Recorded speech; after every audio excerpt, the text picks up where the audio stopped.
रेवाड़ी में भारतीय किसान यूनियन चडोनी संगठन ने एक बार फिर सरकार और प्रशासन के खिलाफ मोर्चा खोल दिया है।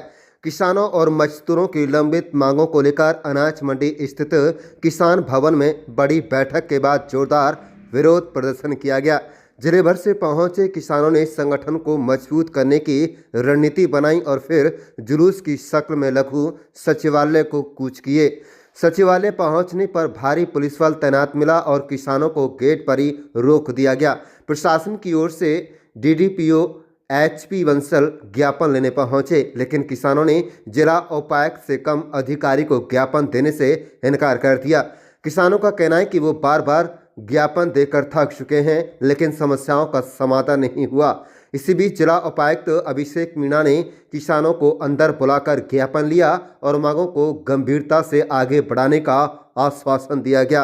किसानों ने भावांतर योजना, फसल बीमा, मुआवजा भुगतान में देरी और सरकारी योजनाओं का लाभ न मिलने का मुद्दा उठाया। साथ ही किसान भवन पर संभावित कब्जे को लेकर भी कड़ा विरोध जताया। प्रदेश उप प्रधान सत्यवान नरवाल ने चेतावनी दी कि 2 महीने में मांगे नहीं मानी गई तो पीपली अनाज मंडी में बड़ा आंदोलन होगा। किसानों ने साफ कहा है कि अब यह लड़ाई आर पार की है। आप देख रहे हैं रेवाड़ी से राजेश शर्मा की रिपोर्ट। वहाँ पिछले महीने कुरुक्षेत्र हमारी एक मीटिंग हुई थी प्रदेश सत्र की, और वहाँ मीटिंग में फैसला लिया था कि हमारी यूनियन जो किसानों का जैसे क्षतिपूर्ति, भावांतर और कई मुद्दों के ऊपर बहुत बड़ी लड़ाई के मूड में थी, और उन्होंने कहा था हर जिला हेडक्वार्टर के ऊपर प्रधान जी खुद जाएंगे और एक बहुत बड़ा विरोध प्रदर्शन करेंगे। किसी कारण प्रधान जी नहीं आए। हमने मीटिंग में आश्वासन दिया था कि हम रेवाड़ी से शुरुआत करेंगे, अहिरवाड़ की धरती पर बिगुल बजाएंगे और सबसे बड़ा विरोध प्रदर्शन करेंगे। आज किसानों के और रेवाड़ी में मजदूरों का एक मील का पत्थर साबित कर दिया भारतीय किसान यूनियन चडोनी ने। सैकड़ों की साल बल्कि हजारों की संख्या में किसान भवन से हम वहाँ गए और प्रशासन से हमने बात की, तो सरकार ने मानी है कि आपकी मांग जल्दी मान लेंगे। अगर नहीं मानी तो मार्च के पहले हफ्ते में जो पीपली के अंदर एक बहुत बड़ी महापंचायत करेंगे और उस पंचायत में इतना बड़ा फैसला लेंगे कि ये सरकार सोच भी नहीं सकती। इसीलिए कहा। नंबर 2 की बात से, किसान भवन यहाँ किसानों के लिए है। यहाँ पर हमें अंदेशा है कि कुछ लोग यहाँ सरकारी दफ्तर खोलना चाहते हैं, बिल्कुल भी नहीं खोलने देंगे।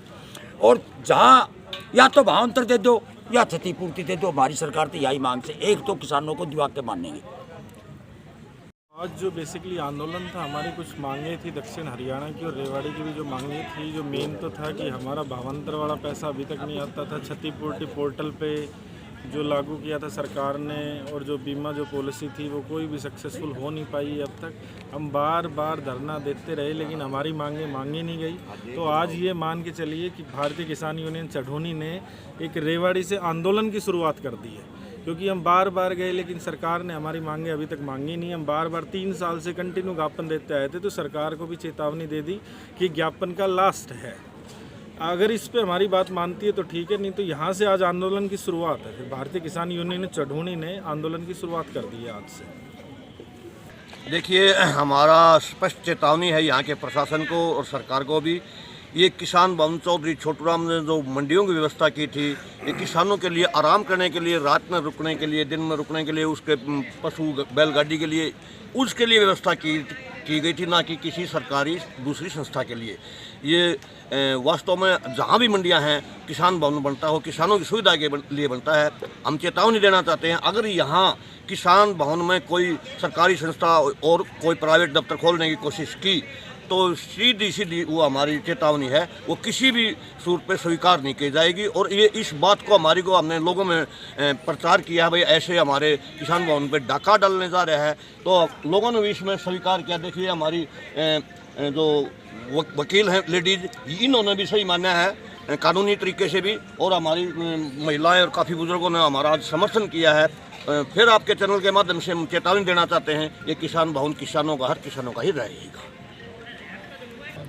देखिए, हमारी लोकल समस्याएं थी, जैसे भावांतर की है, बीमा की है, क्षतिपूर्ति की है, वो सारा का सारा जो सरकार ने जो पोर्टल चला रखा है ना, सारा जंजाल ही ये पोर्टल है। पोर्टल में ही के ज़रिए गड़बड़ होती है। जो अधिकारी हैं या जो बड़े बड़े मगरमच्छ हैं या नेतागण हैं, वो पोर्टल के ज़रिए ही किसानों को लूट के अपनी जेब भरने का काम करते हैं। और हमने ये स्पष्ट डीसी साहब ने आश्वासन दिया है कि हम आपकी जो डीसी के लेवल की मांग है उनको पूरा करेंगे, जो सरकार से पूरा करवाएंगे। ऐसा है, यहाँ चडूनी साहब ने आना था, बिल्कुल किसी कारणवश बहुत ज़रूरी काम उन्होंने अम्बाड़ा में हो गया है, वहाँ भी एक किसानों की एक बड़ी समस्या है। उसको देखते हुए चडूनी साहब ने हमारी यहाँ जिम्मेवारी लगाई है, हम यहाँ आए हैं। तो चडूनी साहब के कहने भाई हम यहाँ आए हैं। देखिए, ये प्रदर्शन भारतीय किसान यूनियन चडूनी की तरफ से और इसका जो मुख्य उद्देश्य यही था, अब की बार प्रदेश के अंदर चाहे धान की फसल की बात हो, चाहे बाजरे की बात हो, चाहे कपास की बात हो, बहुत बुरे हालात रहे। जो सरकार ढिंढोरा पीट रही है, हम हरियाणा के अंदर 24 फसलों का MSP पे खरीदते हुए, लेकिन धरातल पे ऐसा कुछ भी नहीं आया। ना तो बाजरा खरीदा अब की बार सरकार ने, ना कपास खरीदी और ना धान वाला मामला तो ऐसा आया जिसके अंदर हज़ारों करोड़ रुपए का प्रदेश के अंदर घोटाला हो गया। जो हमने सरकारी आंकड़े निकाले, उन आंकड़ों के अंदर 1,36,000 एकड़ का पोर्टल वो था जो किसानों ने वेरीफाई ही नहीं करवाया। किसानों ने पोर्टल ही नहीं करवाया और सरकार ने वेरीफाई कर दिया। और दूसरे राज्यों से, जैसे उत्तर प्रदेश है, बिहार है, दूसरे राज्यों से धान ला करके वो व्यापारियों ने इकट्ठी की और यहाँ के जो किसान थे उनकी औने पौने दामों पर फसल खरीदने का काम किया। जो सरकार की सभी जो नियम है उनको पूरा कर रही थी डेयरी, चाहे वह धान की है चाहे बाजरे की है, किसी भी फसल को 200 से लेकर 400 500 रुपये तक मतलब मंडियों में लूटने का काम किया है। तो और भी कई मुख्य मांगे थी, जैसे हमारी पुरानी मांग है कर्जा मुक्ति की। प्रदेश के अंदर सरकार ने, मतलब देश की सरकार ने 16.5 लाख करोड़ रुपए पूंजीपतियों के माफ़ कर दिए।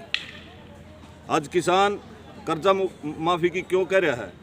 क्योंकि कर्जा जो हमारे ऊपर कर्जा हुआ है वो सरकार की गलत नीतियों की वजह से हुआ है। इसलिए हमारी मांग है कर्जा माफ़ी की, सभी प्रदेश के किसानों का कर्जा माफ़ हो। और जो हमारी पुरानी मांग है स्वामीनाथन आयोग की रिपोर्ट लागू हो, उसके आधार पर MSP निर्धारित हो। और जो शिक्षा की है, शिक्षा के अंदर जो नए नए प्राइवेट स्कूल खुले हैं, इन्होंने लूट का अड्डा बना दिया। इसको लेकर भी हम सरकार के सामने गए थे और मिले भी थे और आगे भी हमारी मांग है। और दूसरा है शिक्षा का है, स्वास्थ्य का है, रोज़गार का है। और जो भावांतर का पैसा अभी तक अटका हुआ है, जो बीमा का पैसा है वो अभी तक नहीं किसानों का आया। मतलब हमने तो मजबूरन रोड के ऊपर आना पड़ रहा है। जब हमारे सारे रास्ते बंद हो जाए तब हमने रोड के ऊपर आना पड़ा है। आज रेवाड़ी से प्रदेश के अंदर एक बहुत बड़े आंदोलन की शुरुआत की है। ये जो हम सरकार को ज्ञापन दे रहे हैं, ये हर जिला दर जिला चलेगा और ये लगातार प्रदेश के अंदर 2 महीने चलेगा। उसके बाद मार्च के अंदर अगर कोई सुनवाई सरकार ने नहीं की, हमारी मुख्य मांग है जो प्रदेश के अंदर अब की बार चाहे धान घोटाला लगा लो, बड़े बड़े घोटाले फसलों के अंदर हुए हैं, उसको लेकर के कृषि मंत्री, यहाँ के जो प्रदेश के कृषि मंत्री है श्याम सिंह राणा, उसका तुरंत प्रभाव से इस्तीफा हो। और जो यहाँ के खाद्य आपूर्ति विभाग के मंत्री हैं उनका भी इस्तीफा हो। अगर सरकार समय रहते हमारी मांगों को पूरा नहीं करेगी तो मार्च के अंदर कुरुक्षेत्र के पिपड़ी में बहुत बड़ी महापंचायत कर सरकार के खिलाफ आर पार की लड़ाई होगी।